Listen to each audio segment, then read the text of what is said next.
Let's see this question. ठीक है, question है the change in magnitude of volume of an ideal gas when small addition pressure delta P is applied at constant temperature.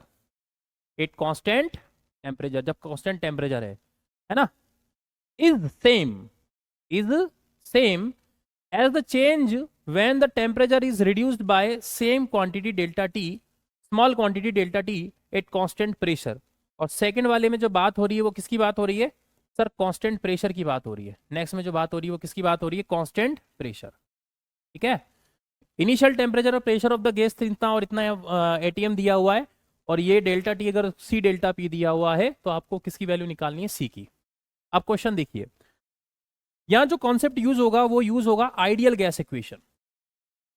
Ideal gas equation PV बराबर N R T, है ना।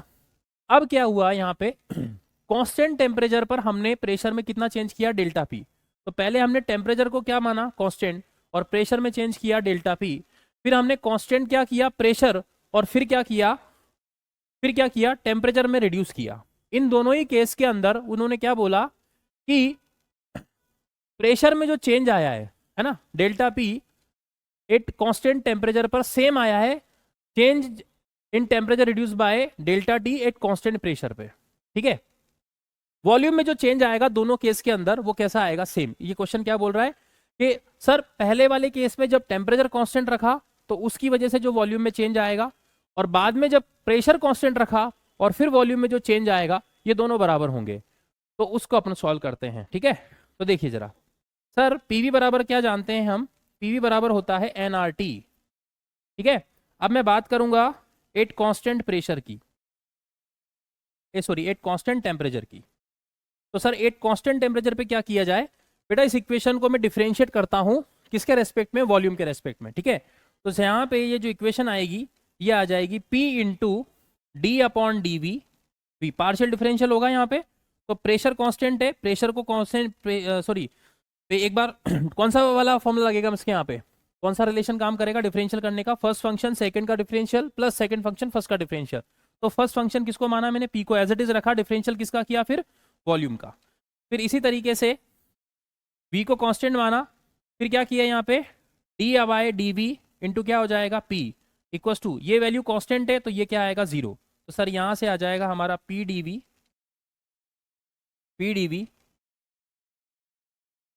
है ना। या ऐसे देख सकते हो आप सर, पी इसका वैल्यू हो गया 1 plus V D P upon D V बराबर 0। तो यहाँ से क्या आ गया? ये डी वी इधर आ जाएगा, तो P D V plus V D P बराबर 0। हम डी वी को डेल्टा भी लिख सकते हैं। D V is small change, delta थोड़ा सा ज़्यादा अमाउंट में चेंज है, तो पी डी वी की जगह हम डेल्टा वी भी यूज़ कर सकते हैं, है ना। डेल्टा वी भी अपना चेंज इन वॉल्यूम बता रहा है, और यहाँ क्या हो गया? v into delta P and that is equal to 0। तो यहाँ से क्या आया sir? p delta v equal to minus का v डेल्टा p। ये पहली इक्वेशन आ गई हमारी। ठीक है, नेक्स्ट नंबर पे हम क्या बात करेंगे? अगेन गैस इक्वेशन पीवी बराबर एनआरटी। नाउ अब मैं प्रेशर को कांस्टेंट कंसीडर करूंगा। तो सर अगर आपने प्रेशर को कांस्टेंट कंसीडर किया तब आप क्या मानेंगे? तो प्रेशर में कांस्टेंट प्रेशर को अगर कांस्टेंट कंसीडर करेंगे तो पी डेल्टा वी, वॉल्यूम में चेंज कितना आया सोचो? डेल्टा वी, है ना। प्रेशर को सेकंड वाली लाइन में यही था इस क्वेश्चन में अपने को, कि सेकंड वाली इक्वेशन में अपने को कांस्टेंट क्या मानना है? प्रेशर। और हमने यहाँ पे जो टेम्परेचर है उसको क्या किया है? रिड्यूस किया है। कितने से? डेल्टा टी से। ठीक है, तो सर यहाँ पे P delta V equal to क्या लिखा जाएगा? P delta V equal to लिखा जाएगा N R delta T. Since temperature में क्या आया है? डिक्रीमेंट, तो हम यहाँ पे इसको क्या लिखेंगे? माइनस का डेल्टा टी। तो पी डेल्टा वी बराबर देखो क्या आ गया सर? पी डेल्टा वी बराबर आ गया minus N R delta T. ठीक है, ये अपनी सेकंड इक्वेशन आ गई। इसके पहले वाली ये जो इक्वेशन थी ये हमारी फर्स्ट इक्वेशन थी। आप फर्स्ट एंड सेकंड दोनों इक्वेशन से देख लो, ये डेल्टा वी क्या है? वॉल्यूम में चेंज, और यहाँ पे डेल्टा वी क्या है? वॉल्यूम में चेंज। बेटा ये दोनों जो है सेम है ना। तो अगर ये दोनों सेम है और प्रेशर तो सेम है ही, तो हम यहाँ क्या लिख सकते हैं? फ्रॉम 1 एंड 2 क्या लिखा जा सकता है? सर फ्रॉम 1 एंड 2 इन दोनों इक्वेशन को बराबर कर दो, तो माइनस वी डेल्टा पी बराबर क्या आ गया, minus N R delta T. ठीक है, इससे ये कैंसिल आउट हो गया। अब पी वी बराबर क्या होता है, एन आर टी, तो हम यहाँ वी बराबर क्या लिख सकते हैं, वी बराबर लिख सकते हैं sir N R T divided by P. ठीक है, N R T divided by P into यहाँ क्या आ गया, डेल्टा पी बराबर कितना आ गया, एन आर डेल्टा टी। ठीक है, एन आर से हमारा एन आर कैंसिल आउट हो गया। अब जरा देखिए यहाँ पे, अब यहाँ पे देखिए जरा, अकॉर्डिंग टू क्वेश्चन हमें क्या दिया हुआ है, क्वेश्चन में दिया हुआ है sir delta T equals to C delta P, delta T equals to क्या दिया हुआ है, सी डेल्टा पी। तो टी अपॉन पी